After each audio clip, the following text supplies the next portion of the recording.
Assalamualaikum warahmatullahi wabarakatuh. Salam sejahtera bagi kita semua. Om Swastiastu, Namo Buddhaya, salam kebajikan, Rahayu, Rahayu, Rahayu. Semoga kita senantiasa diberikan kesehatan, kemudahan, serta selalu berada dalam lindungan Tuhan Yang Maha Esa. Perkenalkan, saya Saipul Sihotang, SSI Mbiotek, dosen pada program studi agroteknologi Fakultas Pertanian Universitas Medan Area. Selain menjalankan tugas pada program studi tersebut, saya juga merupakan dosen pengampu mata kuliah Kultur Jaringan Tumbuhan pada program studi biologi Fakultas Sains dan Teknologi Universitas Medan Area. Saat ini, saya sedang mengikuti proses sertifikasi pendidik untuk dosen tahun 2026 yang diselenggarakan oleh Kemendikti Saintek. Video ini merupakan bagian dari pernyataan diri dosen dalam unjuk kerja Tridharma Perguruan Tinggi, khususnya pada unsur pengajaran. Pada kesempatan ini, saya akan melaksanakan pembelajaran pada mata kuliah Kultur Jaringan Tumbuhan yang sesuai dengan bidang keahlian saya dalam bidang bioteknologi tanaman. Mata kuliah Kultur Jaringan Tumbuhan merupakan mata kuliah wajib pada program studi biologi Fakultas Sains dan Teknologi. Mata kuliah ini membekali mahasiswa dengan pengetahuan dan keterampilan mengenai prinsip dasar kultur jaringan, laboratorium, dan peralatan kultur jaringan, media kultur, teknik aseptik, sistem regenerasi tanaman, tipe-tipe kultur jaringan, serta variasi somaklonal. Pembelajaran yang ditampilkan dalam video ini merupakan pertemuan keempat dari keseluruhan 16 kali pertemuan dalam satu semester. Pelaksanaan perkuliahan terdiri atas 14 kali kegiatan pembelajaran, 1 kali ujian tengah semester, dan 1 kali ujian akhir semester.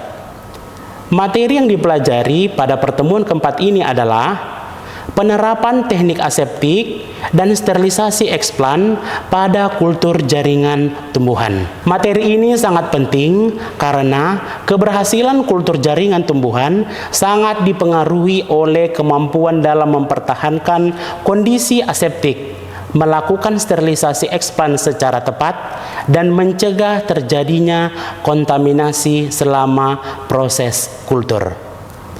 Pembelajaran dilakukan secara luring atau tatap muka dengan dukungan sistem e-learning Universitas Medan Area. Pelaksanaan pembelajaran mengacu pada rencana pembelajaran semester atau RPS mata kuliah Kultur Jaringan Tumbuhan. RPS, bahan ajar, materi perkuliahan, kuis, tugas mingguan individu, tugas kelompok, serta rencana tugas mahasiswa atau RTM tersedia pada e-learning Universitas Medan Area dan dapat diakses mahasiswa secara daring. Melalui e-learning tersebut, mahasiswa dapat mempersiapkan diri sebelum pembelajaran, mempelajari kembali materi setelah perkuliahan, memahami petunjuk dan indikator penilaian tugas, serta mengunggah hasil tugas sesuai dengan waktu yang telah ditentukan.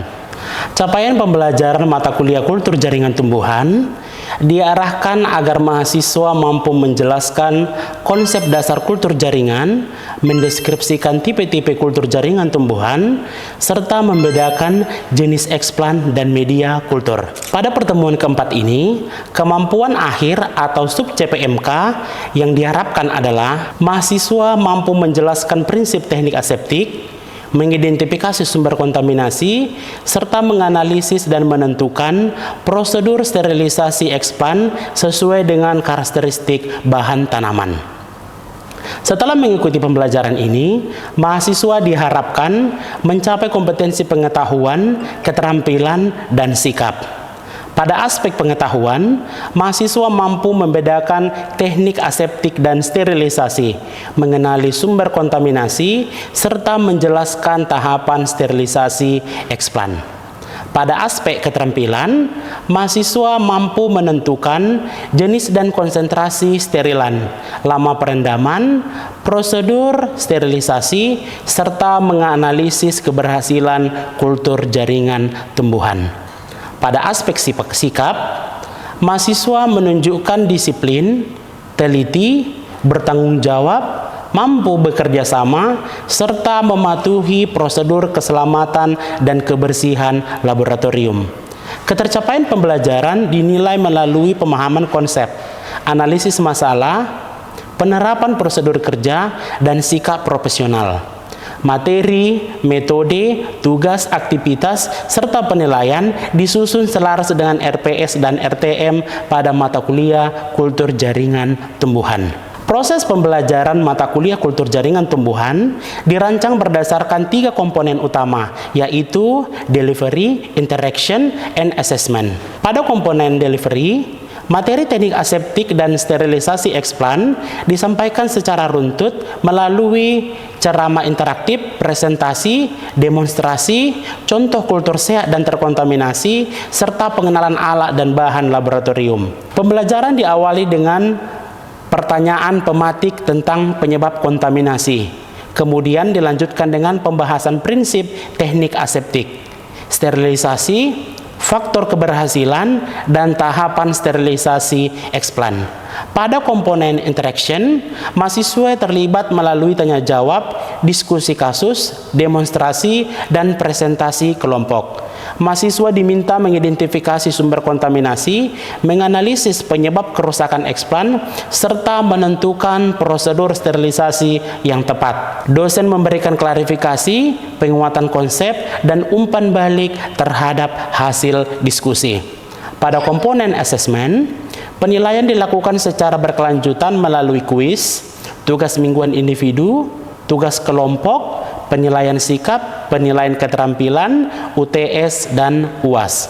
Bobot penilaian terdiri atas partisipasi 10%, tugas dan aktivitas kelas 50%, UTS 15%, dan UAS 25%. Indikator penilaian meliputi ketepatan konsep, kedalaman analisis, ketepatan prosedur, keterampilan menggunakan alat, kerjasama, kedisiplinan, tanggung jawab, dan keselamatan kerja. Petunjuk tugas serta rubrik penilaian tersedia dalam RTM pada e-learning Universitas Medan Area dan dapat diakses mahasiswa secara daring. Dalam video ditampilkan bahan ajar, aktivitas diskusi, RTM, serta rubrik penilaian sebagai bukti pelaksanaan pembelajaran yang terintegrasi. Baik, berikut ini adalah video proses pembelajaran mata kuliah Kultur Jaringan Tumbuhan dengan topik penerapan teknik aseptik dan sterilisasi eksplan pada kultur jaringan tumbuhan. Mari kita simak. Assalamualaikum warahmatullahi wabarakatuh. Shalom, Om Swastiastu, Namo Buddhaya, salam kebajikan, rahayu, rahayu, rahayu. Pertama sekali, kita panjatkan puji syukur kepada Tuhan Yang Maha Esa. Pada pagi hari ini kita masih diberikan kesehatan sehingga dapat berkumpul di kelas kita ini dalam keadaan sehat-sehat selalu. Sebelum kita mulai perkuliahan kita, demi kelancaran pelaksanaan perkuliahan kita, terlebih dahulu kita berdoa.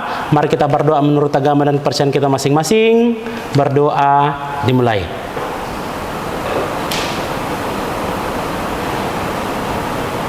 Doa selesai. Oke, selamat pagi adik-adik sekalian. Bagaimana kabarnya? Baik, Pak. Oke, luar biasa baik ya.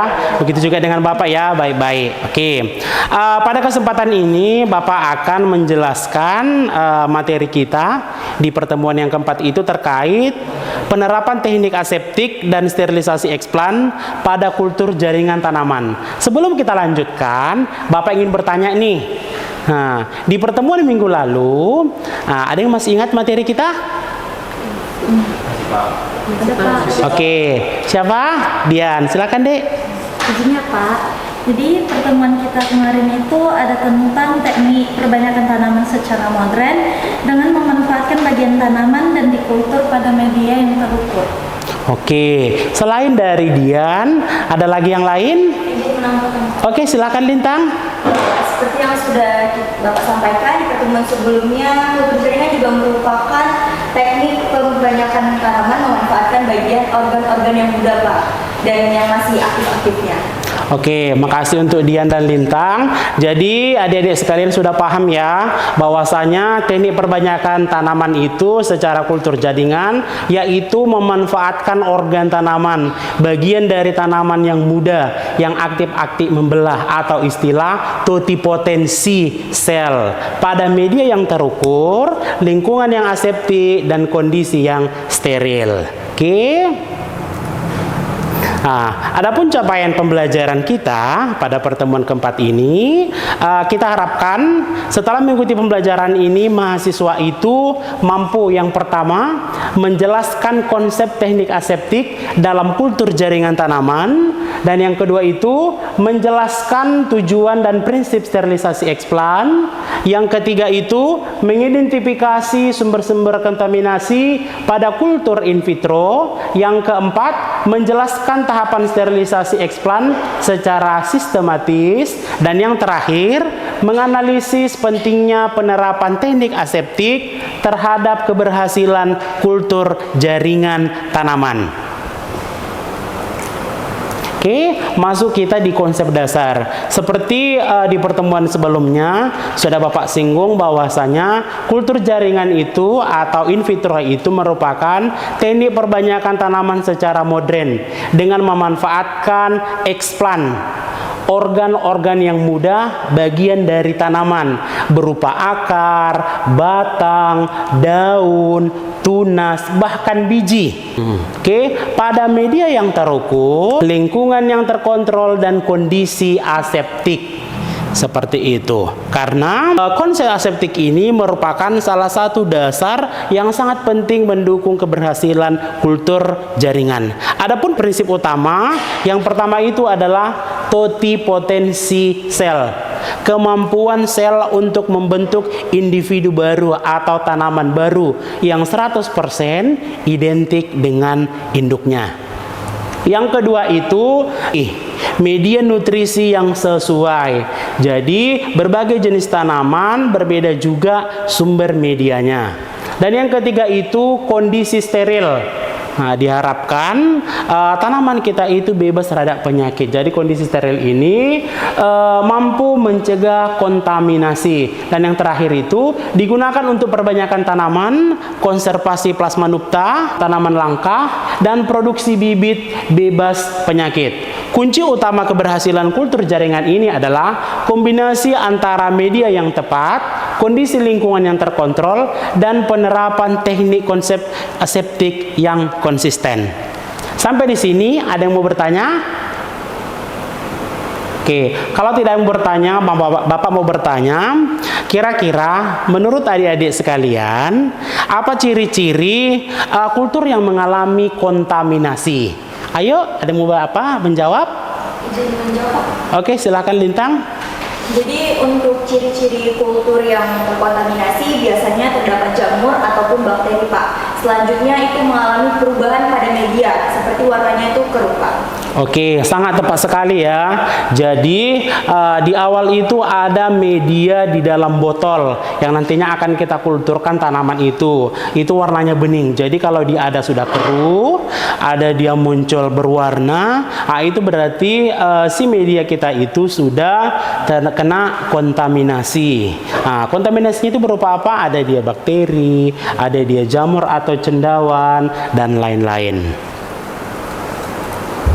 Oke, masuk kita tahap berikutnya itu adalah teknik aseptik dan sterilisasi. Oke, kedua poin ini sangat penting dalam keberhasilan perbanyakan tanaman secara in vitro. Sterilisasi ini merupakan bagian dari teknik aseptik. Oke, teknik aseptik adalah seluruh prosedur yang dilakukan untuk mencegah masuknya mikroorganisme selama proses kultur jaringan perbanyakan tanaman. Sedangkan sterilisasi adalah proses membebaskan atau meminimalisir peralatan, bahan, media, dan permukaan eksplan dari mikroorganisme yang dapat mengganggu pertumbuhan eksplan. Oke, perbedaan pokok terkait dua poin tersebut adalah berfokus pada pencegahan kontaminasi, sedangkan sterilisasi berfokus pada penghilangan dan pematian atau pemusnahan kontaminan. Sumber kontaminasi. Jadi seperti Bapak singgung di berikutnya slide yang lalu, bahwasanya kontaminasi ini mampu mengganggu keberhasilan dari perbanyakan tanaman. Kira-kira sumber kontaminasi itu apa? Sedangkan apalagi ya sumber kontaminan? Oke, sini akan kita jelaskan satu persatu. Yang pertama itu sumber kontaminan itu bukan hanya dari bakteri dan jamur tadi, ternyata eksplan, bagian atau organ pokok tanaman yang kita gunakan tadi, baik dia akar, batang, dan daun. Oke, permukaan ini sangat dominan, mampu membawa bakteri dan jamur. Oke, dan yang kedua itu peralatan dan media yang kurang steril itu bisa menyebabkan kegagalan dalam teknik perbanyakan tanaman. Jadi sebelum melakukan teknik perbanyakan tanaman ini, ada baiknya peralatan dan media itu harus disterilisasi. Di mana? Di autoclave. Kalau sudah steril, baru bisa kita kerjakan seperti itu. Yang ketiga itu ruang kerja. Jadi udara, kemudian meja kerja, laminar air flow, dan lain-lain itu dapat menjadi sumber cemaran juga. Jadi perlu kita sterilkan juga.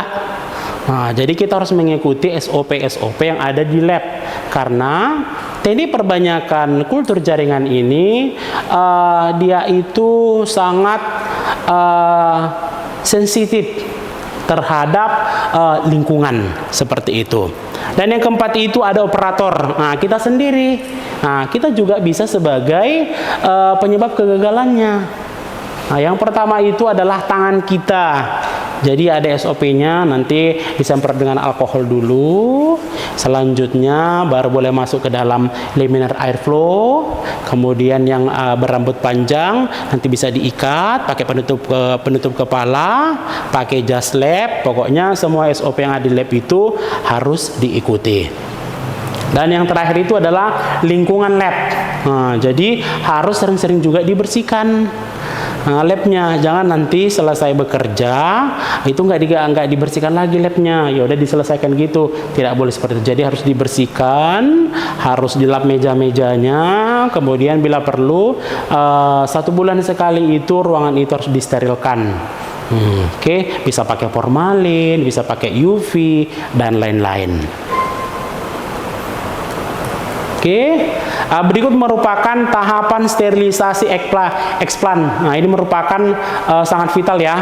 Jadi ada beberapa komponen tahapan sterilisasi eksplan. Yang pertama itu pemilihan eksplan.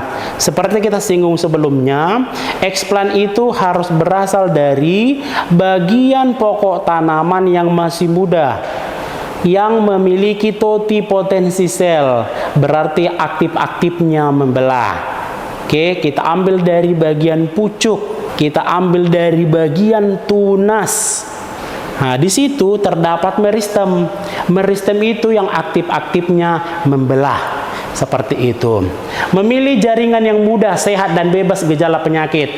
Seperti konsep di awal itu, ini merupakan teknik perbanyakan tanaman secara massal. Berarti harus bebas dari sumber penyakit. Seperti itu.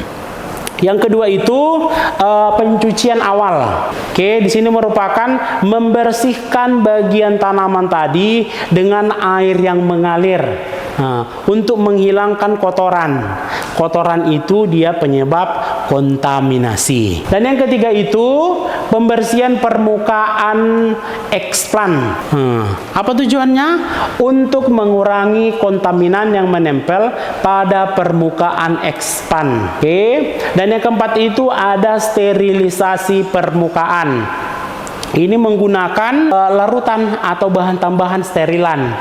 Bisa dari alkohol, bisa dari NaCl, dan macam seperti itu. Sesuai dengan jenis dan bahan tanamannya. Dan yang kelima itu pembilasan air steril. Jadi step by 1, 2, 3, dan 4. Dan yang terakhir itu tetap kita harus melakukan pembilasan dengan air steril. Jadi, apa tujuannya? Untuk menghilangkan sisa bahan sterilan sebelum diinokulasi. Oke, selanjutnya tahap berikutnya itu sudah di dalam laminar airflow. Jadi tahap 1, 2, 3, 4, nah itu di luar dari laminar airflow. Selanjutnya dari tahap 5, 6, dan 7 itu sudah di dalam laminar airflow. 6 itu pemotongan bagian yang rusak. Jadi seperti gambar, kita akan potong bagian dari ekspan yang akan kita kultur atau kita inokulasikan. Contohnya bagian daun. Ukurannya berapa? Ukurannya itu 1 kali 1. Dan yang terakhir itu inokulasi aseptik. Ekspan yang sudah kita bersihkan tadi, yang kita potong-potong tadi itu, selanjutnya kita masukkan ke dalam botol yang sudah steril dan sudah terdapat media kultur. Sampai di sini ada yang mau ditanyakan? Tidak ada? Oke, kita lanjut ya. Oke, penerapan teknik aseptik pada inokulasi. Yang pertama itu, kenapa kita harus terapkan? Membersihkan atau menyiapkan area kerja dengan baik. Oke, pastinya ya. Yang kedua, menggunakan alat atau peralatan yang telah steril, bebas dari sumber kontaminan. Yang ketiga, menyusun alat dan bahan secara rapi serta efisien. Jadi khusus media tempatnya, yang sudah steril khusus steril tempatnya. Yang berikutnya itu membuka wadah kultur sesingkat mungkin. Jadi pada saat pengerjaannya itu, setelah dibuka nanti wadahnya, botolnya jangan dibiarkan lama. Dibuka, dimasukin, langsung ditutup. Seperti itu. Karena kalau kita biarkan lama, si eksplan tadi sekalipun tidak kontaminasi, dia akan mengerut karena mengeluarkan cairan. Oke. Berikutnya itu meminimalkan percakapan selama proses inokulasi. Kalau bisa pada saat pengerjaan itu tidak boleh banyak cakap-cakap. Oke, fokus mengerjakan ini karena ini memiliki ketelitian yang sangat tinggi. Oke, berikutnya menjaga posisi tangan agar tidak melewati area terbuka media. Seperti ini ya, nggak boleh keluar-keluar dia tangannya. Fokus di dalam selama pengerjaan. Dan yang terakhir, menutup kembali wadah kultur dengan cepat dan tepat. Seperti itu. Oke. Masuk kita kesimpulan. Yang pertama, teknik aseptik merupakan salah satu faktor yang sangat penting dalam keberhasilan kultur jaringan tanaman. Yang kedua, sterilisasi eksplan bertujuan mengurangi atau meminimalisir kontaminan pada permukaan jaringan tanaman. Dan yang ketiga, sumber kontaminasi dapat berasal dari eksplan, peralatan, operator, maupun lingkungan kerja. Dan yang keempat, keberhasilan kultur jaringan sangat dipengaruhi oleh ketelitian, kebersihan, dan kedisiplinan dalam menerapkan prosedur aseptik. Di sini Bapak punya evaluasi singkat ya. Ada beberapa pertanyaan evaluasi dari materi kita. Mungkin Bapak bertanya langsung ya, secara langsung ya. Yang pertama itu, apa yang dimaksud dengan teknik aseptik? Ada yang bisa jawab? Oke, silahkan Lintang. Jadi teknik aseptik yang seperti Bapak sampaikan tadi itu merupakan seluruh rangkaian proses untuk mencegah agar tidak terjadinya kontaminasi. Oke, jadi sangat mendukung tingkat itu ya keberhasilannya ya. Oke, ada lagi yang lain? Tidak ada pas. Oke, pas sekali ya. Seperti itu. Oke, pertanyaan yang terakhir. Nah, sebutkan 2 sumber kontaminasi pada kultur jaringan. Ayo, ini banyak nih, saya rasa. Ada bisa jawab? Oke, silakan Rasya. Langsung aja Pak. Pertama itu ada eksplan, peralatan, media, sama lingkungan kerja dan operator Pak. Oke, sangat banyak ya. Makasih untuk Rasya ya. Jadi sumber kontaminan itu sangat banyak. Bisa dari eksplan, bisa dari peralatan, bisa dari lingkungan kerja, bahkan bisa dari operator. Nah, oke.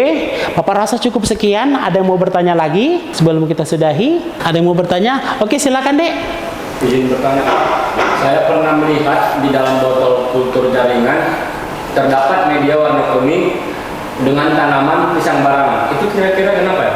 Oke, makasih untuk Marbun pertanyaannya. Makasih untuk Dek, silakan duduk. Oke, izin Bapak jawab ya. Oke, jadi kasusnya si Riot ini di dalam botol itu eksplan pisang, namun dalam medianya ini berwarna kuning tidak bening seperti yang Bapak sampaikan. Ya, oke. Warna kuning itu merupakan browning. Oke, browning itu merupakan respon fisiologi dari eksplan kita karena adanya pelukaan. Jadi warna kuning itu merupakan senyawa fenolik yang keluar dari si eksplan. Senyawa fenolik itu bisa mengganggu pertumbuhan dari si eksplan. Jadi yang kuning itu tidak menyebabkan kontaminasi, namun lebih menekan pertumbuhannya. Dan itu langsung dihasilkan oleh si tanaman tersebut, senyawa fenolik itu, dan bisa menggagalkan dari perbanyakan si tanaman tersebut. Jadi saran Bapak, apabila terjadi seperti itu, silahkan tambahkan di dalam media itu arang aktif. Itu karena dia stres, itu respon dari fisiologisnya. Oke? Jelas Dek? Oke. Ada bertanya lagi? Oke, silakan Dek, Fatir. Izin saya bertanya Pak, jadi saya mau memperbanyak tanaman kantong semar secara kultur jaringan. Jadi media kultur apa yang paling efektif menurut Bapak? Dan mungkin Bapak bisa memberikan alasan tersebut. Oke, makasih untuk Al-Fatir ya. Untuk perbanyakan Nepenthes kantong semar sangat bagus ya. Karena saat ini juga sangat banyak-banyaknya perbanyakan si Nepenthes karena dia sudah mulai langka. Oke, saran Bapak yang pertama sekali itu adalah sesuai dengan jenis tanamannya, ini cocok untuk media. Media yang cocok di situ adalah media MS. Media MS Mersegeskog. Jadi media MS ini sudah lengkap hara makro mikronya serta asam aminonya. Oke, ini bisa tahap awal untuk perbanyakan si Nepenthes. Dan yang kedua itu rencana si Al-Fatir ini, si Nepenthes ini mau perbanyakan tunaskah langsung atau kalus. Karena kalus dan tunas ini medianya itu berbeda. Ada tambahan dari JPT, zat pengatur tumbuh. Oke, kalau ini memang benar tanaman yang mau dibudidayakan karena dia langka, saran Bapak itu dibuat dulu kalus. Nah, nanti dari kalus selanjutnya diperbanyak karena kalus itu merupakan bentuk amorf dari sel-sel yang aktif. Dan ini berpotensi menjadi tanaman utuh. Jadi dari kalus, selanjutnya kita kasih media untuk perbanyakan tunas, selanjutnya baru kita perbanyakan di lab.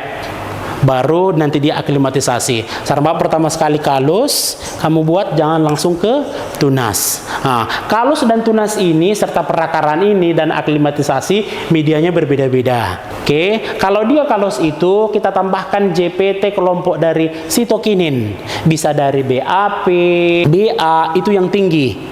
Kita kasih dosisnya yang tinggi untuk perbanyakan kalus. Nah, setelah terbentuk kalus, selanjutnya itu medianya itu BAP-nya kita kecilkan. BAP kita kecilkan, selanjutnya kita tambahkan kelompok dari auksin untuk perakaran. IAA, IBA, nah, itu kamu tambahkan sedikit aja biar muncul akarnya. Dan yang terakhir perakaran itu khusus MS, media MS plus NAA atau MS plus JPT auksin. Kalau udah jelas nanti dia akar, batang, dan daun, tahap selanjutnya adalah aklimatisasi atau penyesuaian si tanaman terhadap lingkungan. Oke? Cukup. Oke. Ada mau bertanya lagi sebelum Bapak sudahi? Cukup ya? Oke. Sebelum Bapak sudahi, Bapak ucapkan banyak terima kasih, dan di pertemuan berikutnya itu tolong dipelajari lagi agar lebih aktif lagi di pertemuan berikutnya. Oke. Sebelum Bapak sudahi, kita tutup dengan berdoa. Mari kita berdoa menurut agama dan percaya kita masing-masing. Berdoa dimulai. Doa selesai. Oke, sekian pertemuan kita hari ini. Saya ucapkan banyak terima kasih. Selamat siang.